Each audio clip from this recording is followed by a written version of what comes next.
For the past 20 years, when people talked about the conflict in Balochistan, the word you always heard was militancy.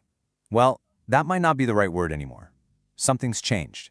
Recent analysis is pointing to a serious escalation, something that looks a lot more like a full-blown insurgency.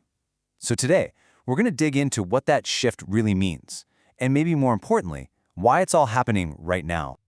All right, here's how we're going to break it down. First up, what does full-blown insurgency even mean in practice? Then we'll get into the hard data, the numbers that show just how serious this is.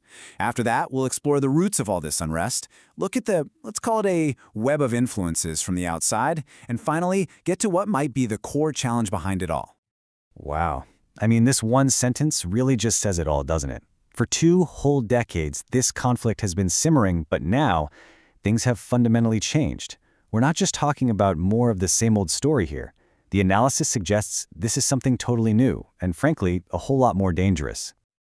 So, let's get into it. What does a full-blown insurgency actually look like on the ground? Well, if you look at what's been happening recently, you can see this clear shift. It's moving away from just random, sporadic attacks to something that feels much more like coordinated warfare. And this is where it gets pretty wild. The thing that's so different now is the sheer scale and coordination. I mean, think about this. We're talking about hundreds of militants hitting 12 different locations all at the same time. And that includes the capital, Quetta. They're not just doing hit and runs anymore. They're actually storming security installations, setting government buildings on fire, looting banks, and blocking major highways. This level of planning, it's something we just haven't seen before. So who's behind all this? The group that's stepping up and claiming responsibility for these huge, coordinated attacks is the outlawed Balochistan Liberation Army, the BLA. And what they're doing, it really signals a massive jump in both their capabilities and, their ambition. And this is a really critical change in tactics. Think about it. The old way was classic hit and run, right? Quick, surprise attacks, and then they'd vanish. But the new playbook, it's so much bolder. Now they're storming and actually holding entire district headquarters, even if it's just for a little while. This shows they're now able to challenge the state head-on in a way they couldn't before. Okay, so we've talked about the tactics, but let's look at the numbers. Because this escalation isn't just a gut feeling. The data tells a really stark story. In fact, it paints a picture of the deadliest year we've seen on record. Just get this. In 2025 alone, there were 254 separate attacks in the province. Think about that. That's a huge and sustained level of violence stretched across an entire year. And it's not just that the number is high, it's that it's growing, and growing fast. That number, 254 attacks, is a 26% jump from the year before. So this conflict isn't just simmering, it's actively getting worse and at a pretty alarming speed. Of course, behind all these stats is a very real and very devastating human cost. This surge in violence led to more than 400 deaths in just that one year. And we're talking about everybody, security officials and civilians. It really shows that the entire population is caught in the middle of this. And this quote right here, it just sums it all up, doesn't it? When you're seeing coordinated attacks on this kind of scale, with casualty numbers this high, it makes it really hard to believe any official claims that the situation is under control. The reality on the ground is obviously telling a very, very different story. So the numbers are grim, for sure, but the big question is why? Why is all this happening now? To get to the bottom of that, we have to look past the attacks themselves and really dig into the internal issues, the deep-seated problems that are feeding this insurgency. And what the sources point to is this really potent mix of grievances.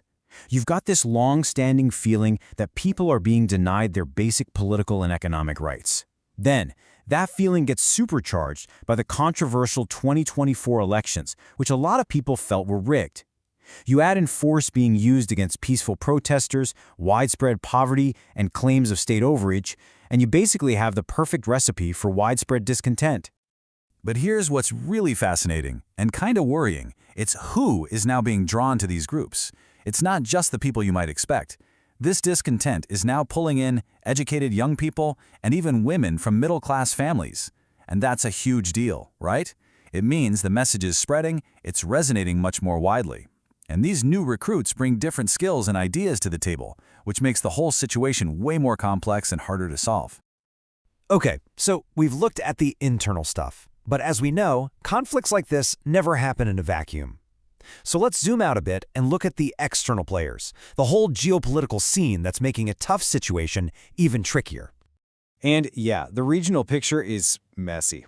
First, you've got Afghanistan being described as a safe haven, a place where these groups can operate and, get this, get access to sophisticated weapons left behind by NATO. Then there's the long border with Iran, which is hard to patrol and provides another sanctuary. On top of that, Pakistan points the finger at India, accusing it of supporting the separatists. And in the middle of all of this is China, because its massive CPEC projects, we're talking the multi-billion-dollar China-Pakistan economic corridor, and its citizens are now becoming major targets. And this isn't just some vague threat against a foreign power. The BLA has been very direct. They've issued warnings saying they will step up attacks on Chinese projects unless Beijing pulls out of the region completely. And that right there, that totally internationalizes the conflict and raises the stakes for literally everyone. So, we've looked at the new tactics, we've looked at the scary numbers, and we've untangled all the outside influences. But what's really at the heart of all this? If you strip everything else away, the source material argues that what you're really left with is a deep, profound crisis of alienation. And this idea of political alienation is absolutely key. So what is it? It's basically what happens when a whole bunch of people feel completely cut off from their own government, when they believe they're being systematically denied their most basic rights, both democratic and economic. It's that feeling of being an outsider in your own country that's fueling this insurgency more than anything else.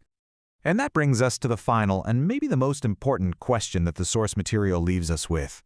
It kind of suggests that just throwing military force at the problem is missing the point. So here it is.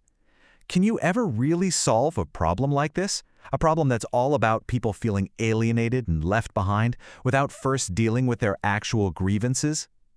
That question, it really gets to the core of this whole conflict, and there are definitely no easy answers.